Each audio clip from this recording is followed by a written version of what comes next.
माझे बाबा या विषयावर भाषण देणार आहे. माझे बाबा माझ्या जीवनातील सर्वात खास व्यक्ती आहे. माझे बाबा माझे सर्वात खास मित्र आहे. मी आपल्या मनातील सर्व गोष्टी माझ्या बाबांना सांगतो. माझ्या बाबांचे नाव दिनेश शेवले आहे. माझे बाबा समाजसेवा करतात आणि घराचा उदरनिर्वाह चालावा म्हणून व्यवसाय करतात. व्यवसायात ते खूप मेहनत करतात. संध्याकाळी घरी येताना ते आमच्यासाठी खाऊ आणतात आणि माझ्याशी गप्पा मारतात. मला कधी कधी बाहेर फिरायलाही नेतात. माझ्या बाबांना नेटनेटकेपणा फार आवडतो. आम्ही गबाळपणाने वागलो तर त्यांना राग येतो. माझे बाबा मला अभ्यासात मदत करतात आणि मला नेहमी नवीन गोष्टी शिकवण्यासाठी प्रोत्साहन देत असतात. माझा आत्मविश्वास वाढवतात.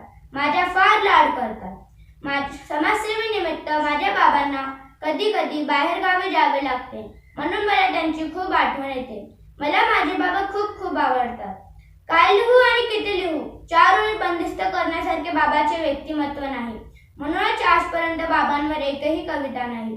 माझे बाबा ज्यांनी मला जन्म झाल्या झाल्या हातात घेतले ते माझे बाबा. माझ्या आजारपणात आईसोबत रात्र जागून काढणारे आणि पुन्हा दुसऱ्या दिवशी कामानिमित्त बाहेर जायला तयार असणारे ते माझे बाबा. आई प्रेमाने घास भरत असताना अंगाखांद्या खेळवणारे माझे बाबा. आई अभ्यास घेत असताना मी ऐकले नाही तर रागवणारे माझे कठोर बाबा. आणि मी जास्तच रागवलं का असं आईला हळूच विचारणारे माझे प्रेमळ बाबा. जागच्या जागी वस्तू नाही ठेवली, वेळच्या वेळ काम नाही झाले तर शिस्तप्रिय बाबा. परीक्षेत पास झाल्यावर पेढे आणणारे आणि स्पर्धेमध्ये नंबर आल्यावर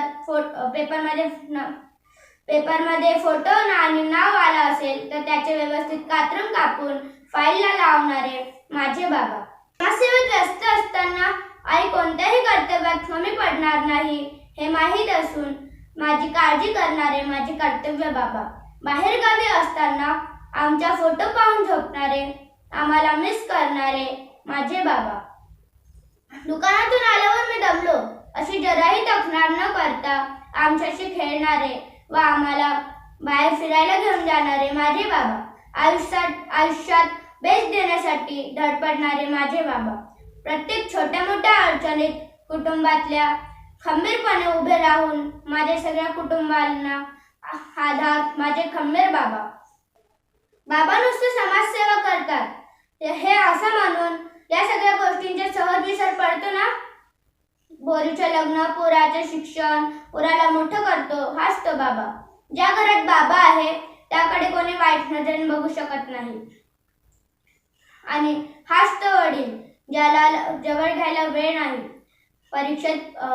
मुलगा परीक्षेत पास झाल्यावर आई पापी देते पण बाप हळूच पेढे आणून वाटतो हे कोणाच्या लक्षातही येत नाही. आमच्या मुलांना आमच्या लहानपणीचे किस्से सांगताना त्यामध्ये रमून जाणारे माझे बाबा. किती रूप आहे बाबांचे. कठोर, प्रेमळ, खंखर, शिस्तप्रिय आणि सतत घराच्या सुखासाठी झटणारे व घराची काळजी करणारे माझे बाबा आहे आपल्या सगळ्यांचे बाबा. कशाची उपमा घ्यायची बाबांना भरल्या आभाळाची, जे नेहमीच आमच्यावर पावसासारखं प्रेमाचा वर्षाव करत असतात. माझ्या आयुष्यात बाबा आणि आई या दोघांचेही महत्त्वाचे स्थान आहे. माझे जीवन कुठेतरी वाचलं होतं. आई घराचे मांगल्य आहे तर बाबा घराचे आधार आहे. माझ्या जीवनरूपी चित्रपटात नायिका म्हणून यशस्वी होण्यासाठी मला सगळ्यांची साथ आणि पाठिंबा आहे. त्या चित्रपटाचे दिग्दर्शक म्हणजे ती आहे आई, सहकलाकार बहीण. वडिलांनी घरासाठी घाम गाळला, ते दमले, सुरकुत्या आला तरी ते तसेच काम करत राहिले. पोरासाठी जीव तोडत राहिला हाच लक्षात नसलेला बाप. पण ज्याशिवाय दिग्दर्शन करू शकत नाहीत असे तंत्रज्ञ संकल्प पडद्यामागचे सगळे कलाकार आणि त्यामधून सर्वात महत्त्वाचे म्हणजे निर्माता. या सगळ्या भूमिकेतून फक्त एकच व्यक्ती आणि ते म्हणजे माझे बाबा. मला त्यांचा अभिमान आहे. धन्यवाद.